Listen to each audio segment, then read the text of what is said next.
All right, welcome to the Mental Bastards Hangout Podcast. We've got a good episode coming your way tonight. That is right. Little past due, but you know what? And I know my partner here already reviewed it on his channel, but you know what? We're going to do a combo and review it together. Like I said, it's past due. This came out, what's it, February 25th, 2013 originally? Yes, sir. So, yep, like this you is said, what yes, we're I going. did review this. The Underground Resistance. Exactly. By Darkthrone. Which I feel like this is definitely worthwhile to review. So yeah, the album came out February 25th of 2013 on Peaceville Records. This would have been Darkthrone's 16th studio album at the time. Yep. And the only album probably in their discography where they go in a completely true metal direction for the most part. Yeah, this is their first time, pretty much this is their first time getting back into the metal sound, but it's not the black metal sound. No. They're back. This is their first album back into heavy metal, pretty much. Right. Because before that, you know, they ventured off into crust punk there for a while and Yep. maybe a little bit of black and roll. You know, still fun albums, but to me, nothing beats this one. This is just freaking phenomenal. This is... So yeah, it's got 6 tracks on it. Yeah, short album. You know, yeah. It's roughly, about 37 minutes long, I want to say. Didn't actually get the actual time on it.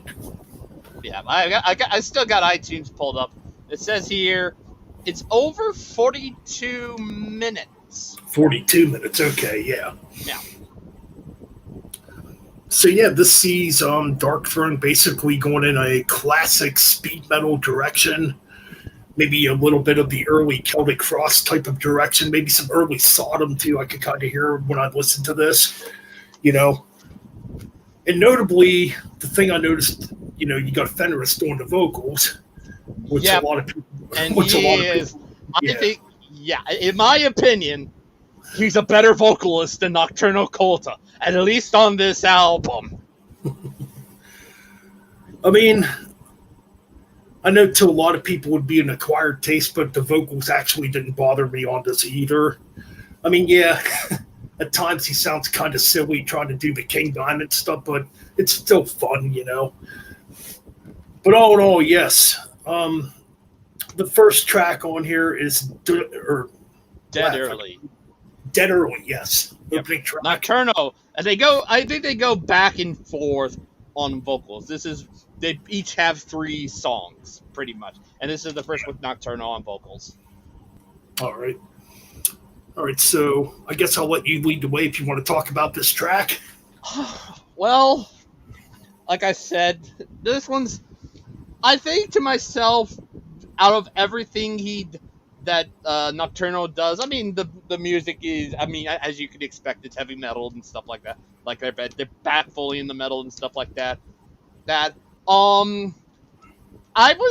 is probably my favorite Nocturnal song. I mean, he does have some good. The other 2 he does are good, but Dead Early is it's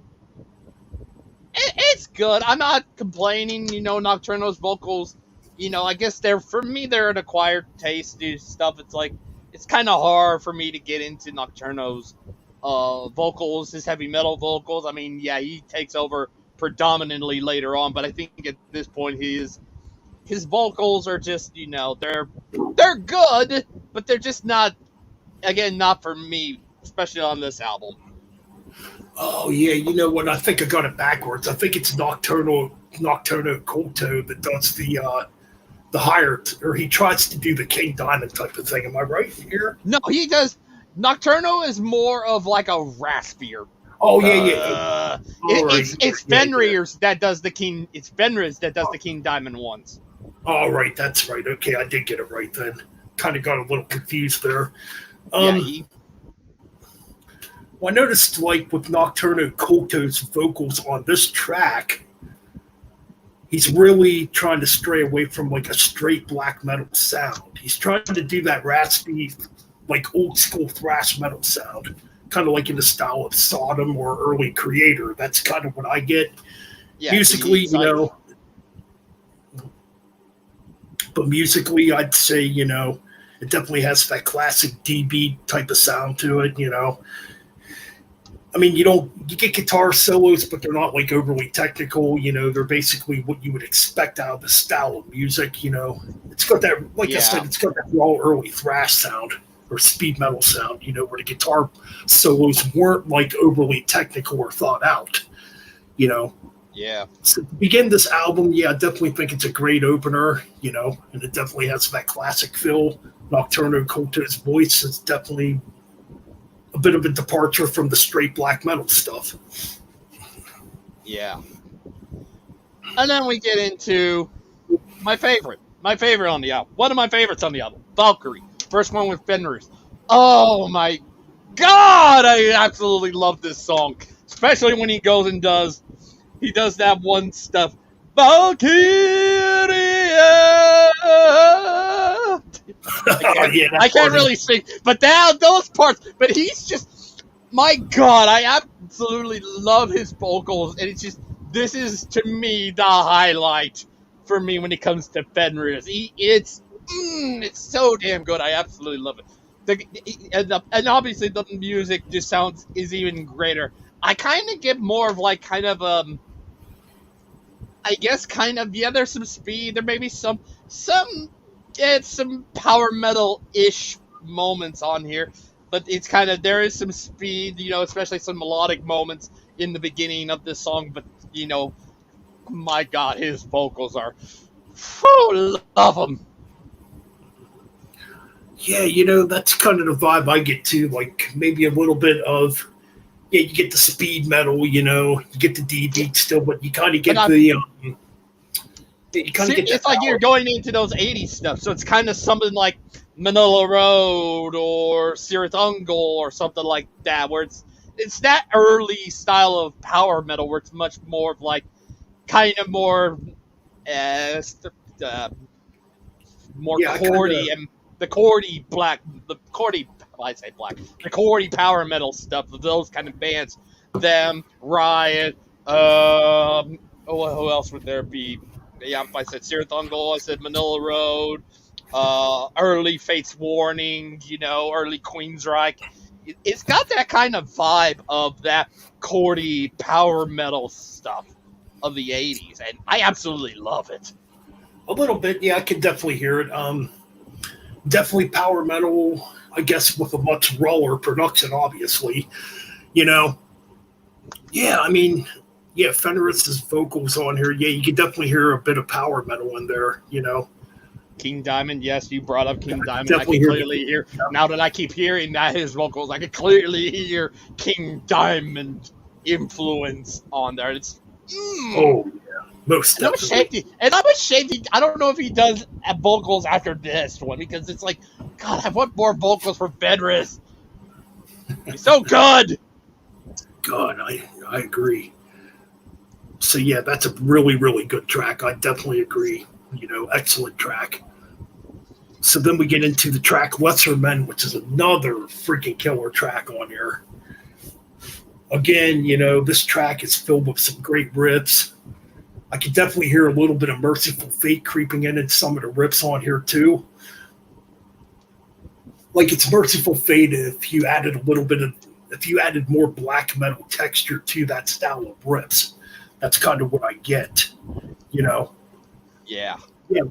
And Lesser Men, this is another excellent track with some excellent guitar work in here. Don't have a hell of a lot to say about this track besides it's another good Nocturno Culto sung vocal song. It's just like, like I said, I prefer Dead Early. That was my favorite of his that he sang on. All right, so moving on, we got The Ones You Left Behind. This is another freaking awesome track. I mean, man, I'm trying to think. This one has Fenris on vocals too, I believe. Yeah. Yes. Yeah. Correct. But there are moments where Nocturno comes in, especially I think nearing the the chorus. I think Nocturno does come in on this one a little bit, but it's still Fenriz on the vocals. Yeah, this one really had some good riffs in it. Now, the Merciful Fate thing, I can definitely hear in this track too.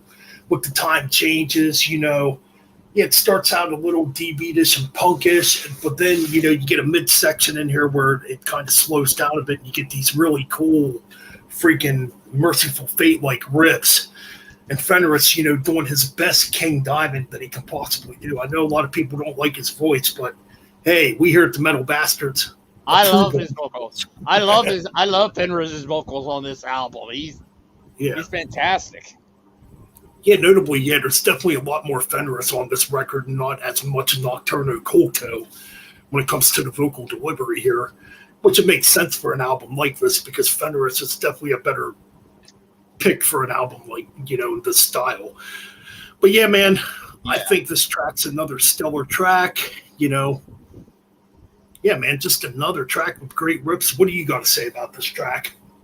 I like this, but like I said, I like all the stuff that Fenris does, but I personally still, this one's, it's the weakest one, but it's still a good one of all the songs Fenris does vocals on. But I like all the Fenris vocals on this album, so it's not really that bad. I like it. Yeah. All right, so moving on here. These last two are, I believe, the longest songs on the album. Exactly. Yep. Yep. Come Warfare, the entire Doom. It clocks in at 8 minutes and 38 seconds. Yeah, this is kind of an interesting listen too. I hear a lot of doomier aspects on it. Yeah, that's where I feel like, if I were to say outside of Dead Early, I feel like Nocturno's vocals fit more for like a doomy type of styled song, pretty much. I'd agree. That's why you can hear albums later on like Eternal Hells, where that fits his style tremendously. Oh, big time. So yeah, this track, I definitely hear more of a doom atmosphere on this while retaining the classic heavy metal sounds of the tracks prior. And this is kind of like a predecessor to what would come on the next few Darkthrone albums going into the future. Yes. Yeah. Really good track. Another stellar track here, Yeah, this is definitely a track where like somebody like Nocturno Culto would definitely fit in more as opposed to Fenris. Oh no, I think it's another pretty damn good track.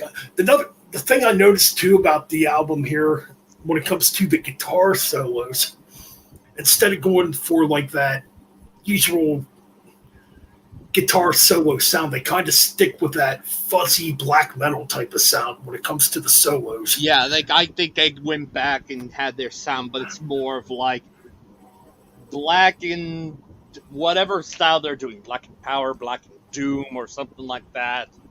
Yeah. And yeah, there's some good stuff on this track indeed. Did you have anything else to say about this track?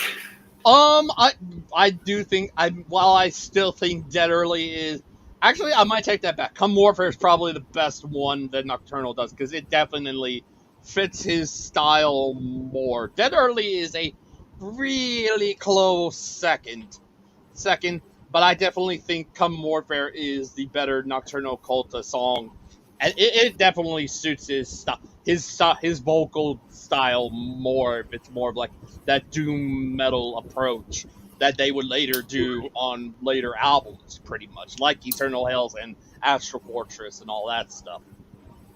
Absolutely, indeed. Then we get to the grand finale, the epic of the album. Leave no cross unturned. Love it. God, I remember back when I remember hearing this when it fucking first came out on satellite radio. I'm like, that's fucking Darkthrone? This fucking rules. Oh my God, this track's absolutely killer, man. You get those classic metal riffs. Yeah, that chord, and it's another Fenris one, but you can clearly hear Nocturno is singing with him on this one. You kind of get like a harmonization with both of them, where it's like, leave No! Cross leap, no cross unturned. Freaking Yes. epic. I love it. Oh man, that beginning too, where you get Fenris coming in with that high vocal. Leave no cross on top. I ain't gonna try to fucking do it. Yeah, it's like a lot of dude in this place. But yes, oh man, that part's so fucking cool. It's weird. I was driving around earlier when I came on and actually screamed behind that fucking vocal line. I should have fucking recorded it for fucking yeah. Yeah, that is why I think this. Whenever they're trying to do a Merciful Fate style album or something like that, put Fenris on vocals. Yes, He fucking nails it. And this is another one. This is my second favorite on this album. Oh man, this song is so fucking epic and awesome. Yes. Yeah, this one, you could definitely say a track like this is a combination of like early Sodom and Merciful Fate. You get the breakdowns, which is very Merciful Fate-like, but then you get the thrashy, speedy elements, which is very early Celtic Frost Sodom-like. It just fucking works. Yeah. Like I'm listening and the to gang vocal, and then both singing that chorus. Yeah. Yes, absolutely epic. And the thing is, this track's over 13 minutes long. It's almost 14 minutes long. And it doesn't feel like it's almost 14 minutes long. It's the longest song. It's 13 minutes, but it's just like, it's so awesome. It doesn't feel like it, yeah. No, not at all. So yeah, fuck, this song fucking rules. And that's basically our review for the 10th anniversary of Darkthrone. This badass album. God damn, I'm losing my train of thought here. The Underground Resistance. I'm surprised. Oh, yeah. No title track on this. No title track on this album, which surprises me. I know. That is kind of weird for Darkthrone, Yeah. And I guess in closing, the one thing I kind of wish, because after this, Darkthrone would definitely go in more of a Black and Doom direction. Yeah. And they're still like in that style, which that's not bad. Don't get me wrong. I like the last few Darkthrone albums. I kind of wish they would have stuck with this style. I just love it, man. How they added like speed metal and classic heavy metal elements, Yeah. Which if we were to do a Darkthrone ranking someday down the road, I think people would be shocked. Yeah, what my favorite album would be. I think for me it would. I mean, I wouldn't say this is number one. I think I had another, and it's more of an earlier album that I think to me would be number one. But this one, I definitely would say top 5 easily, without a doubt. This one is top 5. One of my top 5. One of my favorites. Favorite Darkthrone albums. It's not my favorite. It's not my top favorite, but it's one of my favorites. Yeah, man. The thing about this album too, it's such a fun listen. I mean, a lot of Darkthrone albums are a fun listen. It's a band that never takes themselves seriously, which I know that might piss off a lot of pure black metal fans out there. Oh well. Yeah. But no, Go it's a fuck fun yourselves. album. All of you who like those class. Well, I'll give you a Blaze in the Northern Sky. But other than that, great album. Fuck you. We'll give you a Blaze in the Northern Sky. But that's it. We'll give you that bone. But we're not gonna. We will rank those. We would probably talk shit about those albums. Those other two. Blazing the Northern Sky's killer. I do like Under a Funeral Moon. The first album, Soulside Journey, is a great death metal album. But yeah, I mean, be interesting to review down the road. Or to rank down the road, I should say. But anyways, yes. Or do a deep dive for them at some point, because I know we will. You know what? That would be cool too. Definitely. Speed King, what's up? What's up, John? There in the chat room. So that's basically our review for the 10th anniversary. Whoa, wait. What would you give this rating? What would you give this album? Rating? Oh we can't leave without a fucking rating. Yeah. To me, I don't think there's anything weak on this. I enjoyed pretty much everything on here. I mean, I might give a lot of albums a perfect rating to an extent. I gotta give it a 10 out of 10. I think it's that damn good. It's fucking I enjoyable. like it. I like it, but my standards are a little bit higher when I give 10 out of 10. I guess they're a little bit more higher than yours because it's like, my style. But for what this is, I think I give this one's probably a 9.5 out of 10. This one's an excellent album. It has some, I think to me, it has some weak moments. I think Lesser Men kind of does bring it down a little bit. And maybe Dead Early a little bit, but they knock it down a few quarters down to where it's 9.5. But the rest of the album, I think, Valkyrie, The Ones You Left Behind, Come Warfare, Leave No Cross Unturned are fantastic songs on this album. So 9.5 out of 10 for me. Okay, sounds fair. All right, guys, that's it for this review for Darkthrone The Underground Resistance. The Underground Resistance! And if you can find a copy, definitely buy it. Yes, get it! We buy it. We highly recommend you get this album, like I did. I'm so glad it took me years to get it. It took me 7 years to get it, because the first time I listened to it was 2016. And I loved every minute of listening to that when I listened to it for the first time in 2016. And I'm so damn happy I finally have it! I just got this like a week ago, and I'm fucking happy. I've had it longer than you. I know, what the fuck? He's wearing the metal pants in the family around here now. Yeah. All right, guys, so coming up, there might be a live stream here in a little bit. So we might actually be back. Yeah, we'll but that's be our back. review for now. You know what to do. Like, comment, subscribe. Give some to Damage Incorporated's YouTube channel, some to Metal Bench Chronicles if you come across here. Yes. You're brand freaking new. And you might also realize, and also, like I said, you might notice I have like that kind of whatever thing is. You might see I have that DEAG thing and alongside Damage Incorporated. But that's something else I do. Gaming stuff. So I got something cool regarding that hopefully soon. But I might announce it on the Damage Incorporated channel at some point. So nice. Make sure to subscribe to see what the announcement is. Exactly. Stay tuned for that, people. And like I said, give me about an hour, maybe an hour and a half. We might be back for another live stream, just fucking randomly bullshitting with you people. Yeah. All right, we are out. Keep it metal and keep on banging those hands.